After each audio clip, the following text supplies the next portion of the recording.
Hey guys, तो आज मैं आ गई हूँ फिर से कुछ नए क्वेश्चंस लेके about the Greek criticism. Okay, पहला क्वेश्चन है हमारा, Plato and Aristotle considered the nature of tragedy in similar ways. ठीक है, तो ट्रेजिडी का जो नेचर होता है उसके बारे में प्लेटो एंड एरिस्टोटल दोनों के व्यूज़ इक्वल थे, बराबर थे। ठीक है, अगला क्वेश्चन है, how does literary theory resemble the practice of philosophy as it was developed by Plato and Aristotle. तो लिटरेरी थ्योरी के बारे में क्या बताया है? Literary theory asks fundamental questions about literary interpretation and at the same time builds specific systems of literary interpretation. Okay, next है, the two broad divisions of reality in Plato's theory of reality are, दो चीज़ें हैं theory और reality में, visible and intelligible. ठीक है, दो divisions किए हैं, विजिबल एंड इंटेलिजिबल। अगला है, in the theory of mimesis, mimesis मतलब मिमिक्री करना या कॉपी करना, किसी चीज़ को रिप्रेजेंट करना। Plato says that all art is mimetic by nature, art is an imitation of life.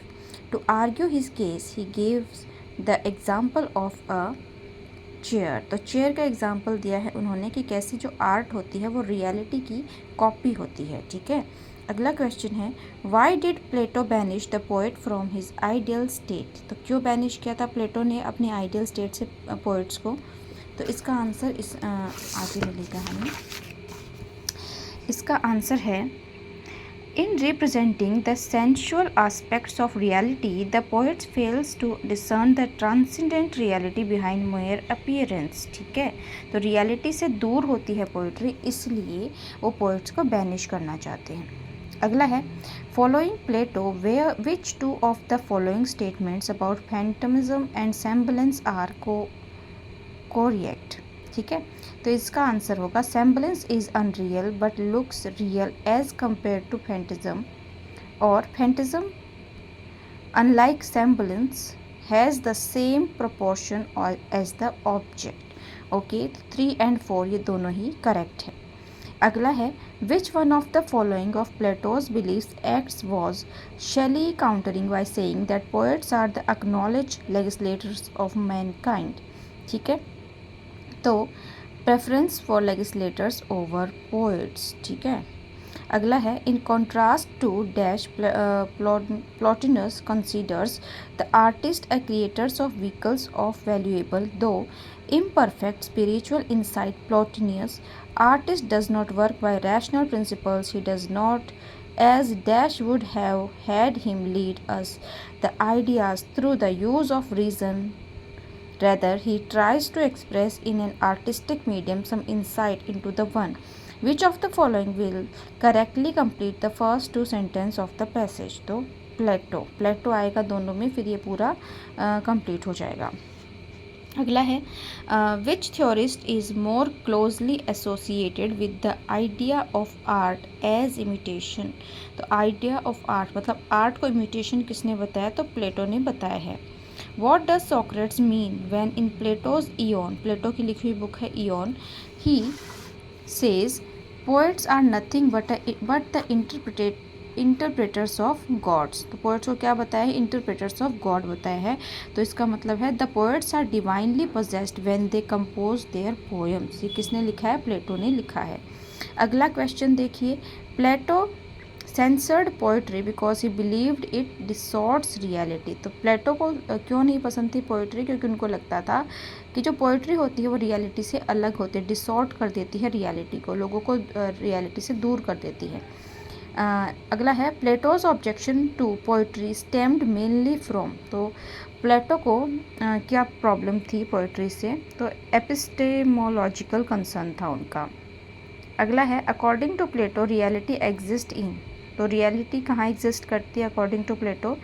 The realms of pure forms. ठीक है, अगला आंसर है, to which discipline does Plato associate poetry. तो प्लेटो ने पोइट्री को किससे associate किया है? डेमोक्रेसी से एसोसिएट किया है।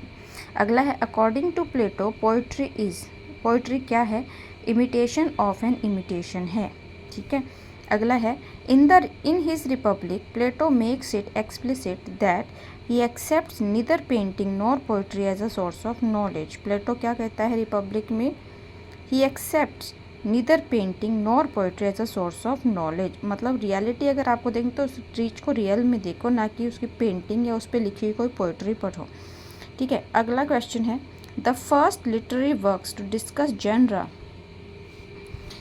जेनरा के बारे में किसने बात किया? प्लेटो ने रिपब्लिक में बात की है। अगला क्वेश्चन है in Plato's ontology literature belongs to. तो प्लेटो की बुक है ऑन्टोलॉजी, उसमें क्या बताया है लिटरेचर किससे बिलोंग करता है? इमेजेस एंड शेडोज से बिलोंग करता है। अगला है Plato's influence is mostly evident in romantic poets. तो प्लेटो का जो इन्फ्लुएंस है वो ज़्यादा किस पे दिखा है? रोमांटिक पोएट्स पे दिखा है, क्योंकि जो प्लेटो ने बोला है ना कि जो रियलिटी से अलग होती है, इमेजिनेशन होती है पोएट्री, तो रोमांटिक पोएट्स ने सबसे ज़्यादा इमेजिनेशन का यूज़ किया है। अगला है, अब देखिए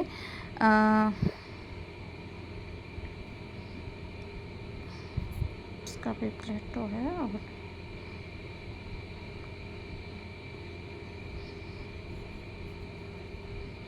ओके हाँ, तो यहाँ पे आएगा प्लेटो। ठीक है, प्लेटो, हाँ ये जो लाइन है ये किसने लिखी हुई है? प्लेटो की लिखी हुई है। But we must remain firm in our conviction that hymns to the gods and praises of famous men are the only poetry which ought to be admitted into our state. For if you go beyond this and allow the honeyed muse to enter either in epic or lyric words, not law and the reason of mankind, which by common consent have ever been deemed best, but pleasure and pain will be the rulers in our state. Identify the author. तो ये सारी lines किसने लिखी है? प्लेटो ने लिखी हुई है। अगला है which of the following are Plato's main objections against poetry. तो प्लेटो थे वो पोइट्री के अगेंस्ट थे, तो क्या क्या बातें उन्होंने बोली है? तो सबसे इंपॉर्टेंट तो यही है the poet is an imitator. Imitator तो वो होता है क्योंकि रियल लाइफ पे नहीं बल्कि इमेजिनेशन पे लिखता है। अगला है the poet is incapable of bravery. तो इससे कुछ रिलेशन नहीं है, पोइट ब्रेव भी हो सकता है। अगला है the poet by fuelling passions and emotions weakens the reasoning capacity of the citizens. Obviously भी आप इमोशंस पे ज़्यादा ध्यान दोगे तो रीजनिंग मतलब कि आपकी जो मेंटल एबिलिटी है वो तो कमज़ोर हो ही जाएगी। अगला है the poet is less responsible. तो ऐसा कुछ नहीं है, पोएट भी रिस्पॉन्सिबल होते हैं। The poet has no knowledge of the world. तो ऐसा प्लेटो को लगता था कि जो पोएट है उसको रियल वर्ल्ड की नॉलेज नहीं होती बल्कि वो इमेजिनेशन के ऊपर वर्क करता है। ठीक है, अब आते हैं अगले क्वेश्चन पे। तो अगला क्वेश्चन है हमारा literary criticism considers which one of the following text as offering the strongest support for mimetic theories of art. ठीक है, तो ये मिमेटिक थ्योरी है जो आर्ट की, उस पर कौन सबसे ज़्यादा सपोर्ट करता है? तो करता है ये एरिस्टोटल का लिखा हुआ पोएटिक्स। एरिस्टोटल जो है वो प्लेटो के डिसिपल ही थे, उनके शिष्य ही थे, फिर भी उन्होंने पोएट्री के बारे में अपने व्यूज़ थोड़े से अलग रखे हैं अपने गुरु से। अगला है who was the first translator of Aristotle's poetics who translate it into English. तो एरिस्टोटल के पोएटिक्स को इंग्लिश में किसने ट्रांसलेट किया था? थॉमस ट्विनिंग ने किया था। अगला है who first asserted that the poet is not only an imitator but also a creator. ये बात किसने बोली थी कि पोएट जो होता है वो सिर्फ कोई इमिटेटर नहीं है बल्कि क्रिएटर भी होता है? वो एरिस्टोटल ने बोली थी। अगला है what according to Aristotle should be goal of tragedy. तो ट्रेजिडी का गोल क्या होना चाहिए अकॉर्डिंग टू एरिस्टोटल? तो ये है to arouse fear and pity in the audience. Okay, अगला है which unity was not even mentioned by Aristotle in the Poetics. तो कौन सी यूनिटी है जो एरिस्टोटल ने अपनी पोएटिक्स बुक्स में नहीं बताई है? तो यूनिटी ऑफ प्लेस नहीं बताया है उसने। ठीक है, अगला है Aristotle regards tragedy superior to epic because. Aristotle ने ट्रेजेडी को सुपीरियर बताया है एपिक से because all parts of epics are included in tragedy. तो एपिक के अंदर जो जो क्वालिटीज़ होती है वो सारी ट्रेजेडी में ऑलरेडी होती है बट एक्स्ट्रा चीज़ें भी होती हैं। अगला है for poetic justice Aristotle opines that it is. तो पोएटिक जस्टिस ज़रूरी नहीं है कि ट्रेजेडी में हो। पोएटिक जस्टिस का मतलब है कि जो बुरा करता है उसके साथ बुरा होगा लास्ट में और जो अच्छा करता है उसके साथ अच्छा होगा लास्ट में, पर ट्रेजेडी में ऐसा नहीं होता, अच्छे के साथ बुरा होता है, इसलिए तो उसको ट्रेजेडी कहते हैं। अगला है what according to Aristotle can be the best conclusion of a tragedy. तो क्या कंक्लूजन हो सकता है ट्रेजेडी का? Unhappy ending. ऑब्वियसली लास्ट में अनहैप्पी एंडिंग होगी, हीरो या हीरो का लव्ड वन मारा जाता है मोस्टली। आगे देखते हैं, according to Aristotle an epic is different from a tragedy because it has a narrative form. तो एक एपिक मतलब जो एक पोएम होती है एपिक, उसमें और ट्रेजिडी में क्या डिफरेंस होता है कि जो एपिक है वो नैरेटिव फॉर्म में होती है। अगले क्वेश्चन पे आते हैं, according to Aristotle what are the elements or quantitative parts of the formal structure of a tragedy. तो ऑल ऑफ द प्रोलॉग होता है, एपिसोड होता है, एक्सोड होता है, पैरोड एंड सेटिस्मोन भी होता है। तो ये सारी की सारी चीज़ें किस में मिलती है, ये मिलती है ट्रेजिडी के अंदर। तो बाकी के क्वेश्चंस हम लोग बाद में करेंगे, और आज के लिए बस इतना ही काफ़ी है। Thank you and all the best for your exam.